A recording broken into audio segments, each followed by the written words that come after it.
Après qu'ils eurent jeûné et prié, ils les firent partir. Eux donc, étant envoyés par le Saint-Esprit, descendirent à celle-ci. Leur départ était donc à la fois l'œuvre de l'Église et l'œuvre de l'Esprit. Voilà la position normale. On voit des hommes qui sont envoyés par le Saint-Esprit tout seuls, au milieu de l'indifférence ou de l'opposition de l'Église. Le Saint-Esprit fait son œuvre. On voit aussi des hommes qui sont envoyés par l'Église seule. Elle trouve convenable de faire cette œuvre. Et elle l'a fait, mais sans guéruser de ce jeûne et de ces prières qui témoignent du besoin de recourir à l'Esprit et de ne rien faire sans lui. Heureuse l'Église qui se laisse guider par l'Esprit. Heureuse la mission qui a été inspirée par l'Esprit et qui attend de lui seule lumière et bénédiction. 10 jours de prière d'attente, et alors l'Esprit descendit en langue de feu.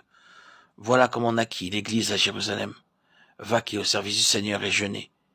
Et encore, jeûner et prier. Et l'Esprit désigna Barnabas et Paul. C'est ainsi que l'Église devint à Antioche une Église missionnaire. C'est de la prière et de l'attente ici-bas, c'est de la puissance de l'Esprit dans le ciel que l'Église de Christ et ses missions reçoivent force, joie et bénédiction. Qu'il me soit permis ici de dire à tout missionnaire qui entendra ces paroles, qui prenne courage. Le Saint-Esprit qui est la toute-puissance de Dieu et qui nous apporte la présence même de Jésus, le Saint-Esprit soit avec toi et en toi. C'est lui qui fait l'œuvre. Attends-toi à lui et compte sur lui. Ton œuvre est son œuvre. C'est lui qui l'accomplira. Qu'il me soit aussi permis de dire à chacun de ceux qui se cherchent à hâter l'avancement du règne de Dieu, soit en vaquant directement à l'œuvre des missions, soit en y contribuant par des dons, par des prières ou de quelque autre manière, d'être courageux, de ne pas perdre courage, de poursuivre avec entêtement, assiduité, leur désir.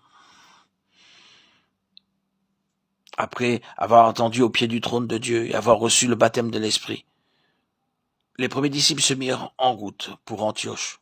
Là, ils s'arrêtèrent, jeûnèrent et prièrent pour être ensuite envoyés à Rome et bien au-delà encore. Apprenons d'eux le secret de leur force. Que tout ami des missions, que tout ouvrier dans le champ des missions, commence donc par chercher à être rempli de cet esprit divin qui fait des missions son œuvre à lui. Que votre désir, votre aspiration soit toujours d'être dans la mission, de témoigner hautement que l'Église et le monde ont besoin de croyants qui soient animés de l'Esprit et de la présence de Christ et qui le prouvent par leur vie. Que ces croyants-là se réunissent ensemble dans l'antichambre de leur roi pour attendre, comme jadis les disciples à Jérusalem, pour vaquer et jeûner, comme plus tard les disciples à Antioche. Aujourd'hui comme autrefois, l'Esprit descendant haut avec puissance. C'est lui qui appelle et qui décide à partir. Toujours, il est prêt à convaincre de péché, à faire connaître Jésus, à amener par milliers les pécheurs à ses pieds. Il nous attend. Attendons-nous à lui. Qu'il soit le bienvenu en nous.